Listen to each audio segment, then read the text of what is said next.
On s'est connus à travers, grâce à Daniel Godin. Oui, Daniel Godin qui est une grande comédienne québécoise qui passe souvent à Vivement. Et ben, elle revient d'ailleurs en septembre. Ouais, il m'a envoyé, je ne sais pas combien de poèmes, une trentaine, cinquantaine, centaine même. Oui, un livre. 73. Merci. 73, ouais. J'ai lu, j'ai dit, il a une belle plume ce garçon, j'ai toujours du plaisir à le voir, à l'entendre, et ouais, c'est toujours la bienvenue. Merci. On va continuer avec Louisa Lafable. Originaire de La Réunion, montréalaise bien sûr. J'ai eu la chance de la voir à la radio pour parler de son premier recueil. Après, il y a eu le deuxième recueil, tome 2. J'ai la chance d'avoir les 2 exemplaires pour lire. Qui est là aussi depuis le début de Vivement Poésie. Ça va, je l'ai surnommé la perle de l'océan Indien. Wow. Mesdames et messieurs, on accueille chaleureusement Louisa Lafable.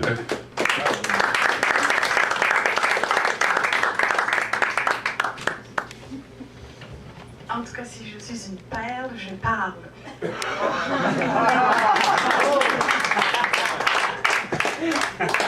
Alors, bonsoir à tous, poètes, femmes de lettres, comme j'aime à le dire. Quand on est une femme, on aime écrire.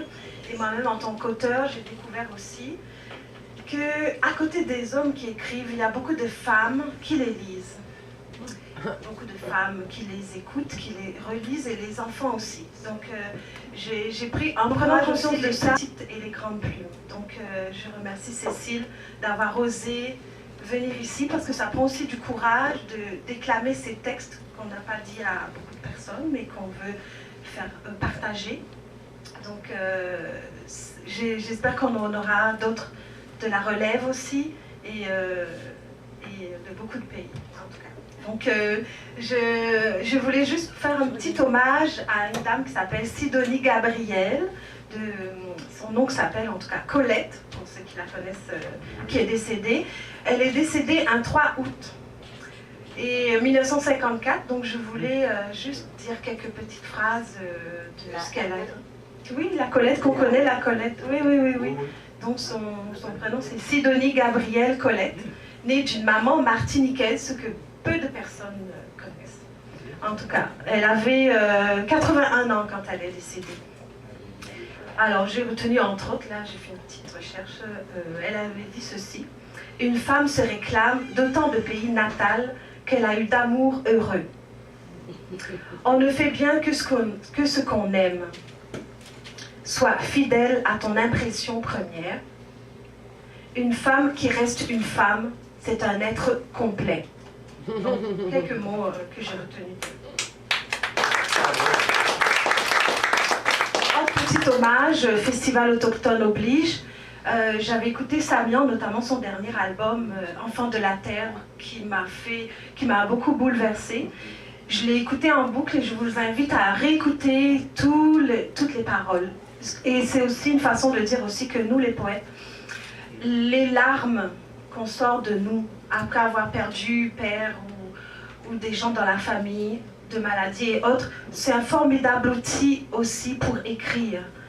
Et moi-même, j'en ai eu un que j'ai dédié aux femmes haïtiennes, qui se trouve sur le web si vous faites des recherches, notamment au Manoir des Poètes. Et c'est l'un des textes où j'ai vraiment pleuré à côté de... En tout cas, je faisais de la construction, donc c'était vraiment quelque chose d'énorme. Et en tout cas, c'est un des textes que j'ai osé dévoiler, même si j'en ai pleuré, et que j'étais pas dans le séisme, et tout ça. Donc, c'est pour vous dire aussi que même si on a des drames, qu'on vit des drames ou des bonheurs, l'écriture est un exutoire. Ça restera toujours un exutoire. Et j'avais retenu de Samian, les mots chantent des drames, les mots viennent de l'âme. Les mots n'ont peur de rien, car les mots sont une arme.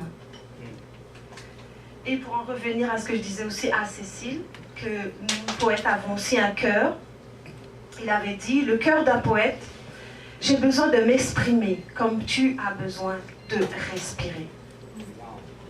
Donc voilà, nous aussi on est émus par les textes des autres.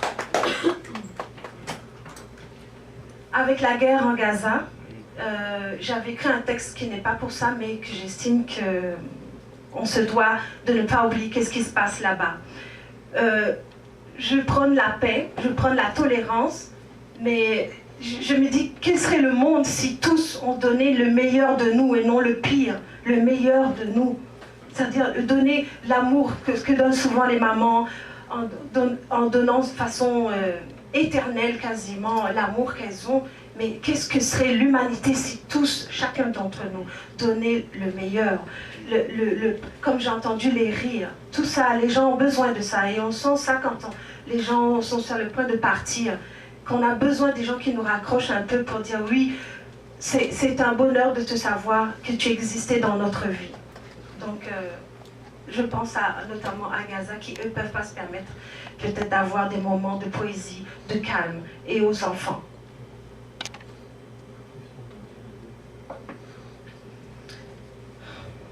Quel est donc ce monde si immonde pour faire de nos pères, sœurs et frères un torchon, une serviette, une insulte amère?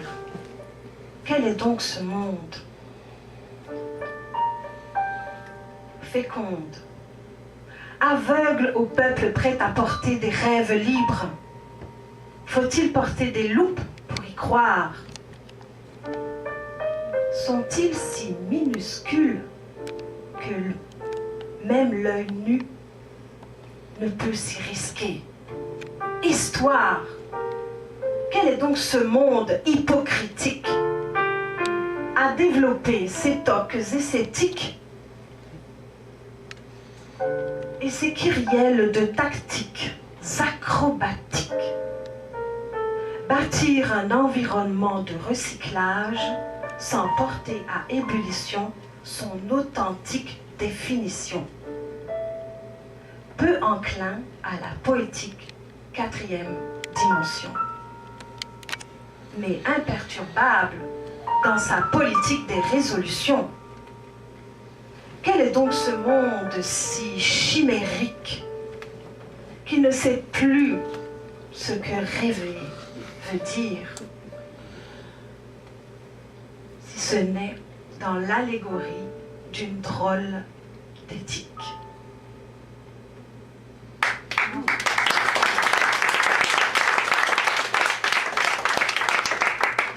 Alors pour amener un peu de, on va dire, de sourire, ça sera mon dernier texte. Il s'appelle annoncepatrenet.com, parce qu'on va souvent sur Internet, n'est-ce pas? Donc je me suis, entre guillemets, amusée à... Quand je voyais les annonces, les gens qui veulent qu'on les aime, oublie aussi que, effectivement, le bonheur, ça commence par nous-mêmes. Il faut donner de l'amour d'abord, avant d'aller en chercher. Donc ça a donné quelques petites lignes de ce style. Écrivain cherche des clics près de femmes s'exprimant bien au cri et à l'oral. Écrivaine cherche rythme près de poètes exilés dans la rime. Femme cherche à travers crème, baume de jour et de nuit le temps qu'elle a perdu et qu'elle ne retrouvera plus. Homme cherche décodeur universel pour visualiser et comprendre la femme du XXIe siècle sous tous ses paradigmes. Voisine sourde et muette cherche chef d'orchestre pour lui composer l'exceptionnelle mélodie des moustiques qui s'entêtent. Collègue déprimé cherche prime au rendement sans trop se fatiguer pour retraite anticipée. Autochtones cherchent terre promise, héritée de leurs ancêtres sur un continent baptisé Amérique. Héros des temps modernes cherchent héroïne pour monter au ciel sans mourir. Politicien cherche langue de bois pour vérité qui ne tient pas debout. Assurance vie cherche toute personne pour assurance mort. Capitalisme à tout prix cherche pétrodollars dans portefeuille perse. Président cherche terroriste fictif pour hold-up à la banque de pétrole arabe. Et mon petit dernier, Hollywood cherche starlet pour promouvoir fiction sous